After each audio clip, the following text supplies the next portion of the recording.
दबंगई नहीं चलेगा, हो गया खत्म, सूर्यास्त हो चुका है, इसलिए आप तो चुपचाप बैठिए। तो पहला ओवर भी अभी कंप्लीट नहीं हुआ अध्यक्ष महोदय, अभी तो बहुत 5 साल अभी ओवर, इनको बॉल फेंकना है अध्यक्ष महोदय, और हर बॉल में छक्का पड़ेगा इतना बता देते हैं, एक भी चौका नहीं जाएगा, आप चिंता मत कीजिए। सिर्फ इनको 2 ट्रक बालू नहीं मिला, फ्री में नहीं मिला, इसलिए ये हालत है कि हमको मिला क्यों नहीं फ्री में।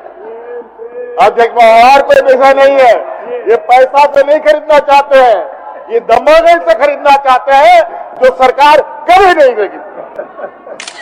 मैं कोशिश करूंगा कि मैं आपको इतना परेशान ना करूं कि आप लोग पिछले का दरवाजा देखने का मौका मिले, और ऐसा काम करके दिखाएंगे तो इस काम की ऊंचाई इतनी होगी कि उस ऊंचाई को पार करना आप लोगों की बस की बात कभी नहीं होगी। इतना हल्ला करेंगे, इतना हल्ला करेंगे, झूठा आरोप, झूठे तथ्यों को रखेंगे कि लोगों को लगेगा कि नहीं यही सच बोलते हैं। दिल्ली में आज पूरा विपक्ष को बाहर कर दिया गया अध्यक्ष महोदय, लेकिन आज आपकी शालीनता है अध्यक्ष महोदय कि ऐसे निकम्मी विपक्ष आज सदन में भी आप इनको सम्मान देने का काम। ये लोग बोलते हैं लोकसभा विधानसभा, लोकसभा है कि विधानसभा, ये इनको समझ में नहीं आता। आप तो कभी ये सत्ता पक्ष में आएंगे ही नहीं, और बहुत जल्द आने वाले 5 साल के अंदर ये जो रिम्स आपको दिख रहा है, ये रिम्स एक नए स्वरूप के रूप में इस राज्य को देखने को मिलेगा। और इसके अलावा अध्यक्ष महोदय, सरकार ने अतिरिक्त इस रिम्स का जो बर्डन है, इस रिम्स के ऊपर जो बोझ आता है, ये पूरा बोझ इसके ऊपर ना आए, इसको लेकर हम लोगों ने इस राजधानी के अंदर एक और मेडिकल कॉलेज खोलने का भी निर्णय लिया हुआ है। उसके लिए जगह की तलाश सरकार के द्वारा राज्य के चौमुखी विकास की नींव किस तरीके से रखी गई है, और स्वाभाविक है अध्यक्ष महोदय, कार्य बड़े होंगे, अधिक होंगे तो अधिक बातें रखी जाएंगी, और लगभग सभी बातें आई, लेकिन हमारे विपक्ष के लोग अपने आचरण के अनुरूप सत्ता पक्ष को जितना बुरा भला कहना है, जितना उनका कटाक्ष करना है, अपना दायित्वों का निर्वहन कर रहे थे। मैं भी सुन रहा था, और हमारे कुछ पुराने सदन के मैच्योर्ड वयोवृद्ध सदस्य तो इस तरीके से पके हुए हैं कि सरकार की कोई भी कार्य इनको अच्छा नहीं लगता, चाहे सामाजिक सुरक्षा के संदर्भ में सरकार के द्वारा की जा रही कार्य हो, चाहे शिक्षा के क्षेत्र में हो, चाहे स्वास्थ्य के क्षेत्र में हो, चाहे किसानों के लिए, मजदूरों के लिए, कोई भी काम इनको अच्छा नहीं लगता। और मुझे लगता है कि 2 दिन के इस वाद विवाद में कोई एक उपलब्धि सरकार की ये बताने के लिए तैयार नहीं।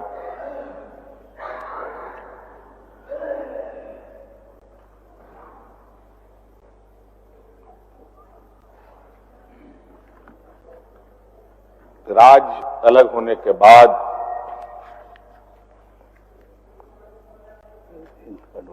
आप सभी मानियों ने जो आज विपक्ष में बैठे हैं, आप लोगों ने इस राज्य को ऐसे कीचड़ में धकेला था कि आज उस कीचड़ से इस राज्य को निकालते निकालते हम लोगों के पसीने छूट गए, और आज इस राज्य की जनता को मौजूदा सरकार पर,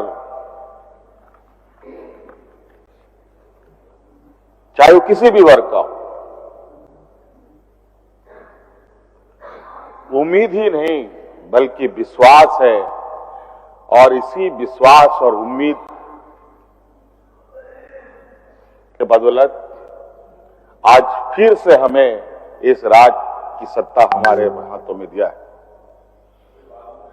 नहीं तो अध्यक्ष महोदय, ये जो हमारे विपक्ष के समूह है, ये इतने बाचाल किस्म के समूह है कि अपने बातों से, अपने लक्ष्यदार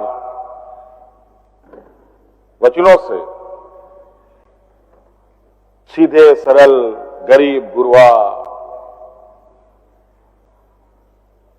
और आदिवासी दलितों की तो बात ही छोड़े, जो निरीह कमजोर है, उनके सामने एक ऐसा पर्दा खड़ा करते हैं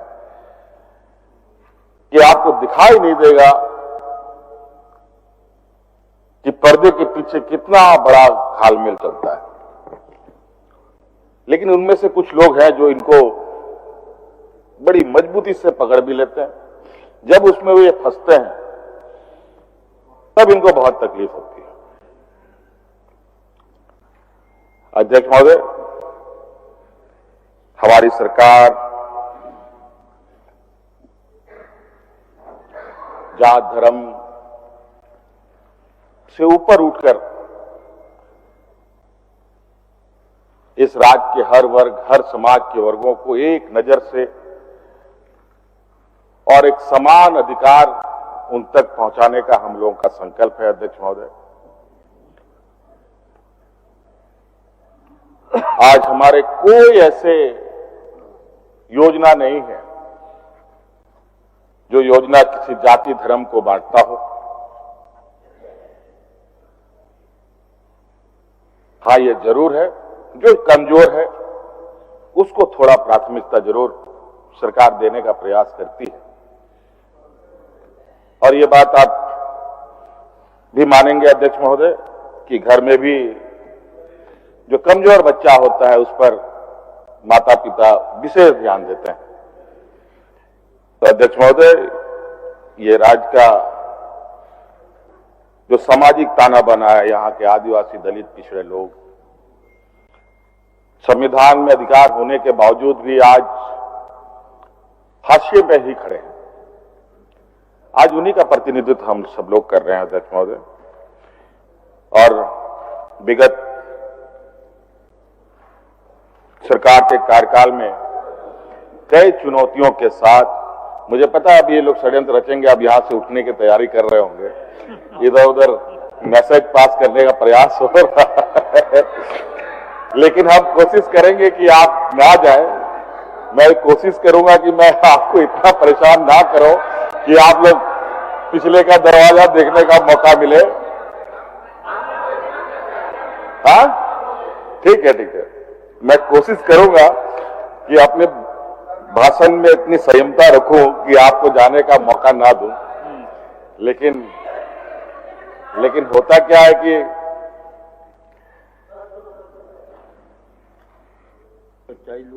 जब सच्चाई सामने आने लगती है तो उसमें बड़ी कठिनाई होती है उसको फेस करना, उसके साथ चलना। अध्यक्ष महोदय,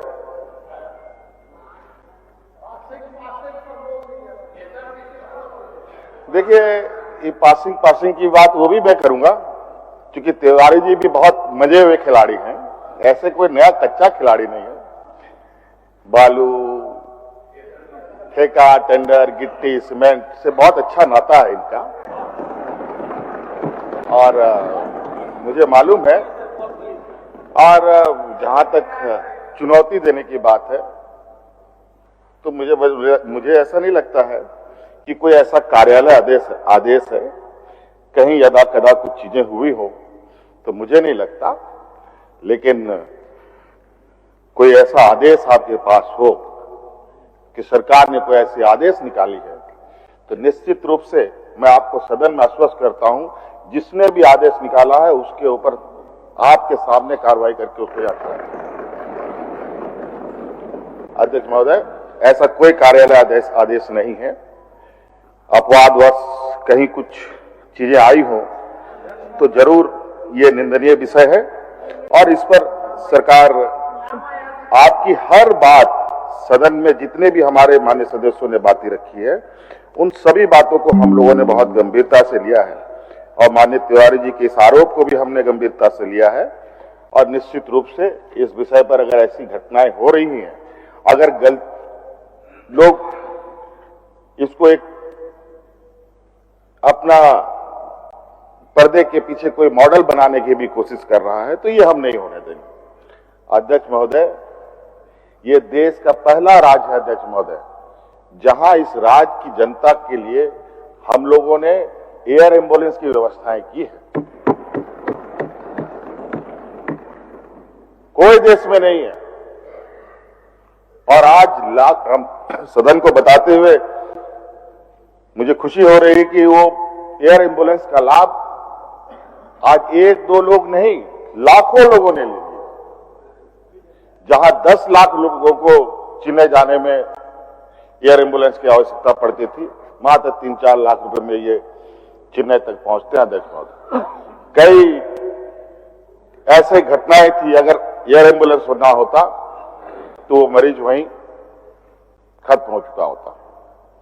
अध्यक्ष महोदय, ये बड़ाई नहीं कर रहा हूं, और ये हम समय के साथ और कितनी चीजों को बेहतर करने का प्रयास करें, इसको लेकर आज हम लगातार इस हर सरकार के हर क्षेत्र पर हमारी नजर है।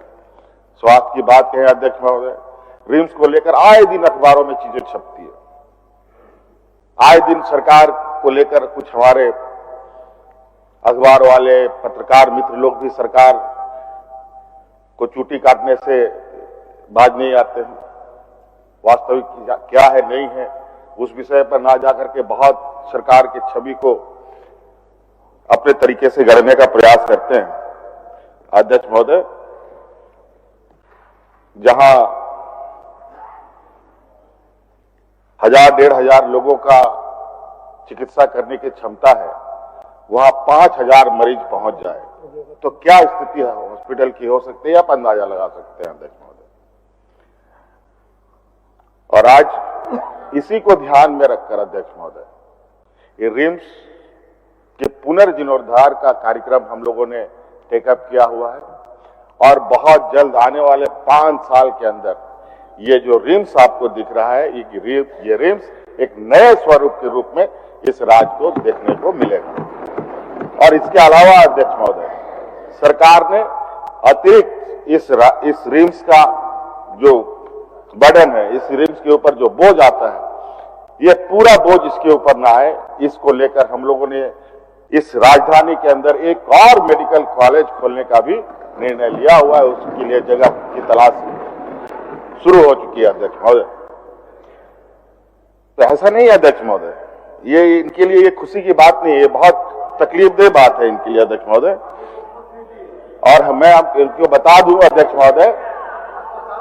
महोदय, मैं इनको बता दूं, हम लोगों ने इनके इतने षड्यंत्र के बावजूद विगत 5 सालों में इतने कार्य किए अध्यक्ष महोदय, उन कार्यों का जवाब आज इनको मिला है।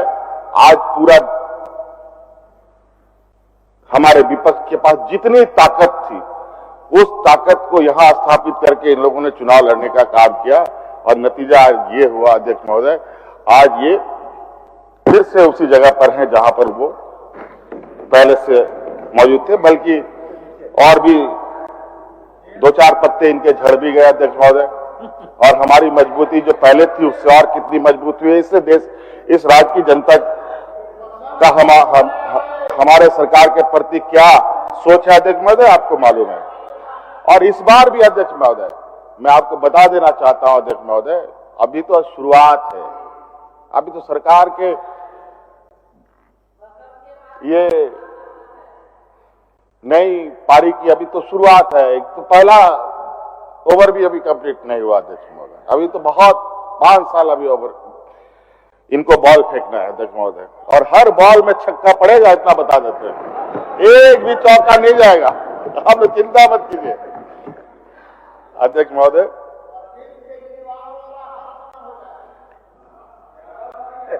देखिए, आप लोग समझिए आप लोग का क्या हाल हो गया है। आप लोग ये समझिए कि आप लोगों का हाल क्या हो गया है। अगली बार ये ना आप लोग समझिए कि आप लोग अगली बार क्या आप लोगों की हालत होगी। ये लोग सरकार हमें 39 तक नहीं आएगा सर, 39 अध्यक्ष महोदय, हाँ अध्यक्ष महोदय, बालू के विषय में बहुत चर्चा हुआ। लगता है कि बालू को लेकर हमारे विपक्षियों को विशेष चिंता है। और अध्यक्ष महोदय, मैंने तो कहा कि हमारे माननीय सदस्य उधर बैठे हैं, लगभग इसमें अधिकतम माननीय सदस्य ऐसे हैं जो ईटा बालू गिट्टी से सीधा ताल्लुकात रखते हैं अध्यक्ष महोदय, इसलिए उनको ज्यादा चिंता है। जबकि गरीबों को हमने तो ये भी पूछा, शायद जो मुझे याद आ रहा है, माननीय मंत्री जी ने पूछा कि किसी गरीब के का कोई कंप्लेन आपके पास है तो हमें बताएं, उसकी हम जरूर उसकी कमियों को दूर करेंगे। ये भी पूछा गया था, लेकिन कोई नहीं बता पाया। अध्यक्ष महोदय, इस तरीके का जो आरोप है, जो निराधार आरोप है, इन सब आरोपों का जवाब देना बड़ा कठिन है अध्यक्ष महोदय, बहुत ही कठिन, तो संभव ही नहीं। अध्यक्ष महोदय,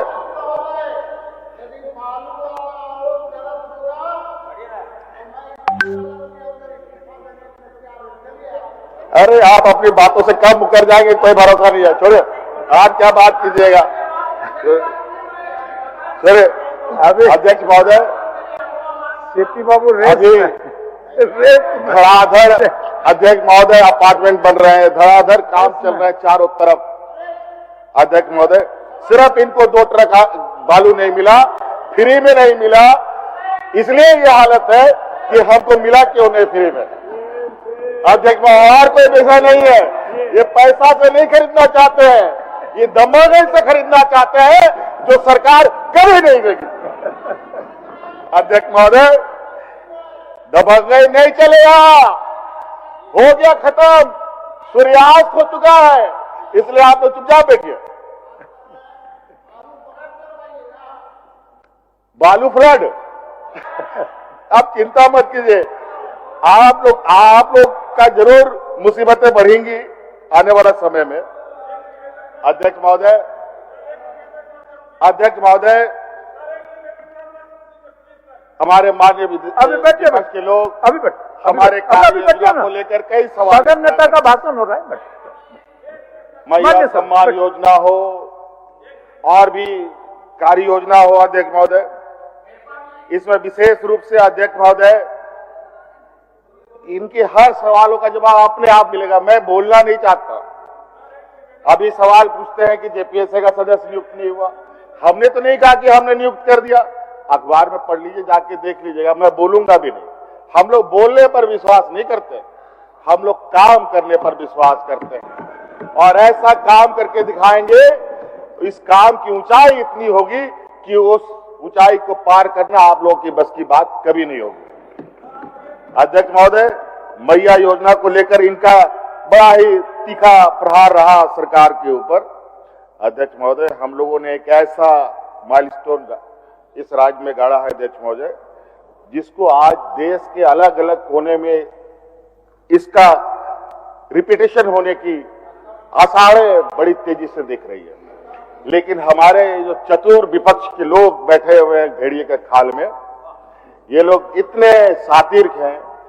अभी हमारा तो मैंने कहा कि हम लोग को तो सरकार अभी शुरू हुआ है अध्यक्ष महोदय, अभी जो चीज हम लोगों ने किया है, करेंगे, आने वाला समय में सरकार अपने संसाधनों के अनुरूप कार्य योजना बनाती है, सही गलत चीजों को, जो गलत है उसको सही करने का कोशिश करती है और फिर आगे बढ़ने का कोशिश करती है। ऐसा नहीं है कि मैं नहीं कहता, थोड़ी आप लोगों से सहमत जरूर हूं कि इतनी बड़ी व्यवस्था चलती है, कहीं 1000 बल्ब जल रहा हो तो 1000 बल्ब में से कोई फ्यूज ना हो, ऐसा नहीं हो सकता है, लेकिन उस बल्ब को तुरंत बदल के फिर आगे बढ़ने का काम करेंगे। इसलिए ऐसा नहीं है।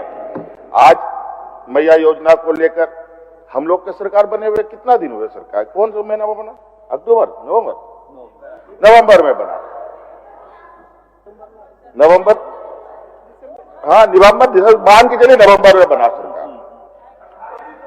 आप बताइए,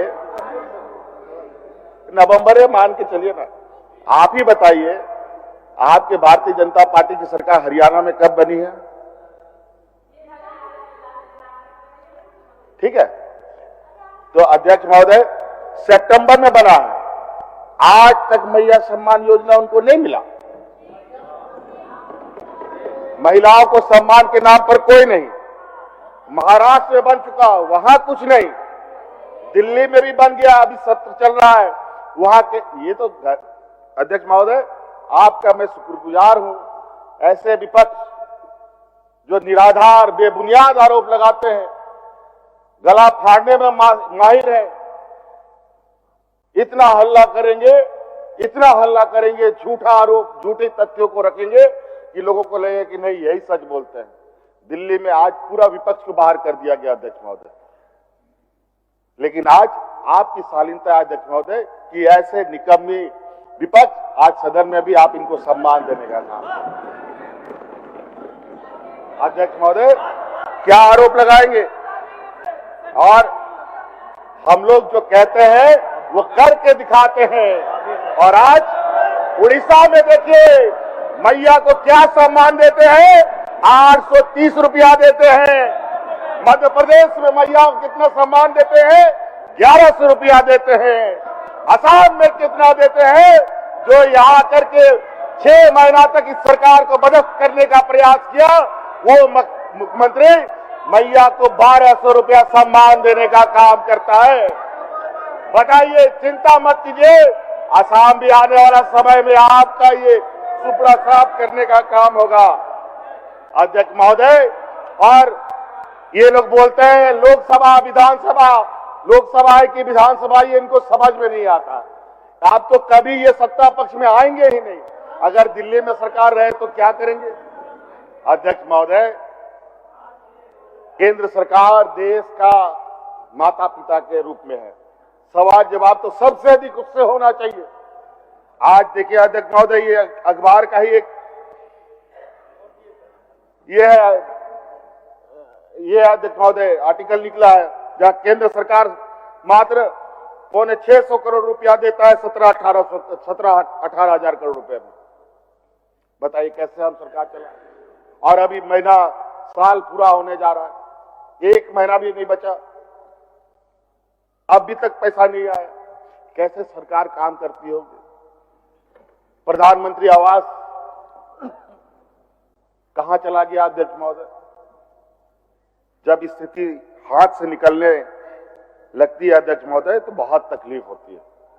आज आपको पता है अध्यक्ष महोदय, हमारे राज्य में खिलाड़ियों का कितना उत्साह और खेल के प्रति लोग नौजवानों का कितना रुझान रहता है। और खेल को लेकर के अध्यक्ष महोदय जानते हैं, भारत सरकार अपना बजट का 30% से अधिक बजट सिर्फ गुजरात को देता है, जहां एक भी मेडल कोई नौजवान नहीं उठाता। और यहां मात्र 20-30 करोड़ रुपए हमें मिलता है अध्यक्ष महोदय। आज देखिए मेडलों की झड़ी लगी रहती है इस राज्य में, लेकिन पैसे के अभाव में, सीमित संसाधन में हमें काम करना पड़ता है। लेकिन उससे चिंता करने की आवश्यकता नहीं है। जब संसाधन बगैर हम इतनी मजबूती के साथ खड़े होने का संकल्प लेते हैं, ये संसाधन अगर हमारे पास है तो हम इसमें भी बहुत काम करने की संकल्प के साथ आगे बढ़ते हैं अध्यक्ष महोदय। बहुत सारी बातें हैं अध्यक्ष